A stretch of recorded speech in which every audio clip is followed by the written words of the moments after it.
La mort du loup.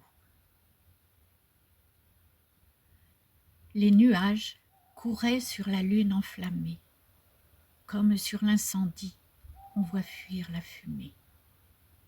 Et les bois étaient noirs, jusques à l'horizon. Nous marchions, sans parler, dans l'humide gazon, dans la bruyère épaisse et dans les hautes brandes, lorsque, sous des sapins pareils à ceux des Landes, nous avons aperçu les grands ongles marqués par les loups voyageurs que nous avions traqués.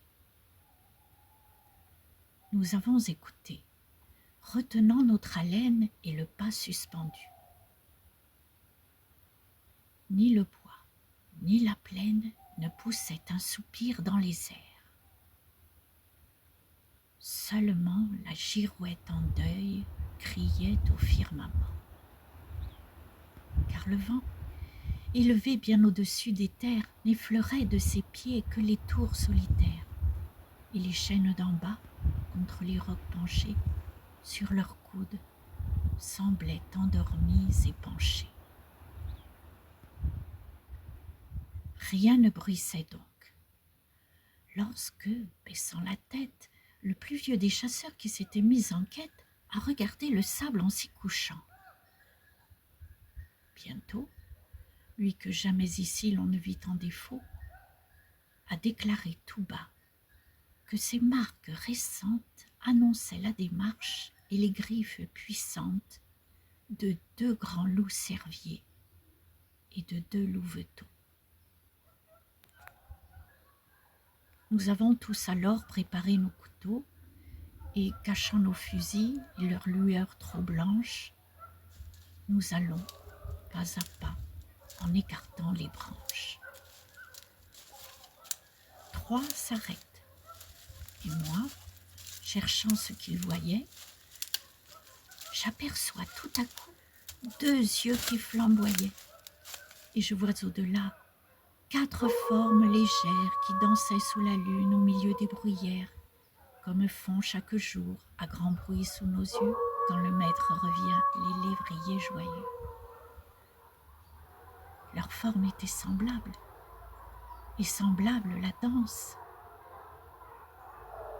Mais les enfants du loup se jouaient en silence, sachant bien qu'à 2 pas, ne dormant qu'à demi, se couche dans ces murs l'homme, leur ennemi. Le père était debout, et plus loin contre un arbre, sa louve reposait comme celle de marbre qu'adoraient les Romains, et dont les flancs velus couvaient les demi-dieux Rémus et Romulus. Le loup vient et s'assied, les 2 jambes dressées par leurs ongles crochus dans le sable enfoncé. Il s'est jugé perdu, puisqu'il était surpris, sa retraite coupée et tous ses chemins pris. Alors, il a saisi dans sa gueule brûlante du chien le plus hardi la gorge pantelante, et n'a pas desserré ses mâchoires de fer, malgré les coups de feu qui traversaient sa chair et nos couteaux aigus qui, comme des tenailles, se croisaient en plongeant dans ses larges entrailles, jusqu'au dernier moment où le chien étranglé, mort longtemps avant lui, sous ses pieds, a roulé. Le loup le quitte alors, et puis il nous regarde. Les couteaux lui restaient au flanc jusqu'à la garde, le clouaient au gazon, tout baigné dans son sang. Nos fusils l'entouraient d'un sinistre croissant. Il nous regarde encore. Ensuite, il se recouche, tout en léchant le sang répandu sur sa bouche, et, sans daigner savoir comment il a péri, refermant ses grands yeux, meurt sans jeter un cri. J'ai reposé mon front sur mon fusil sans poudre, me prenant à penser et ne put me résoudre à poursuivre sa louve et ses fils, qui tous trois avaient voulu l'attendre, et, comme je le crois, sans ces deux louveteaux, la belle et sombre veuve ne l'eût pas laissé seule subir la grande épreuve.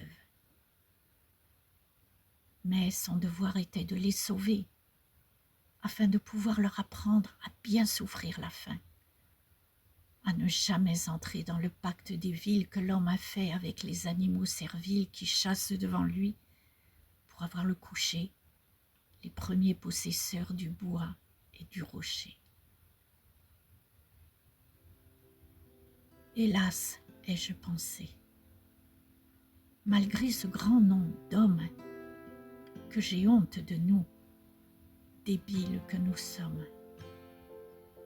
Comment on doit quitter la vie et tous ces maux, c'est vous qui le savez, sublimes animaux. À voir ce que l'on fut sur terre et ce qu'on laisse, seul le silence est grand. Tout le reste est faiblesse. Ah, je t'ai bien compris, sauvage voyageur, et ton dernier regard m'est allé jusqu'au cœur.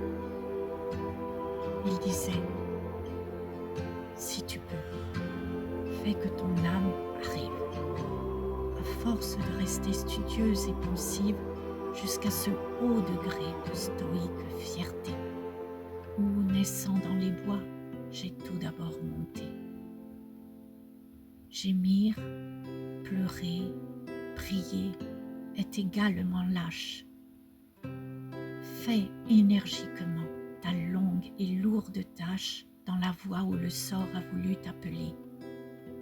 Puis, après, comme moi, souffre et meurs sans parler.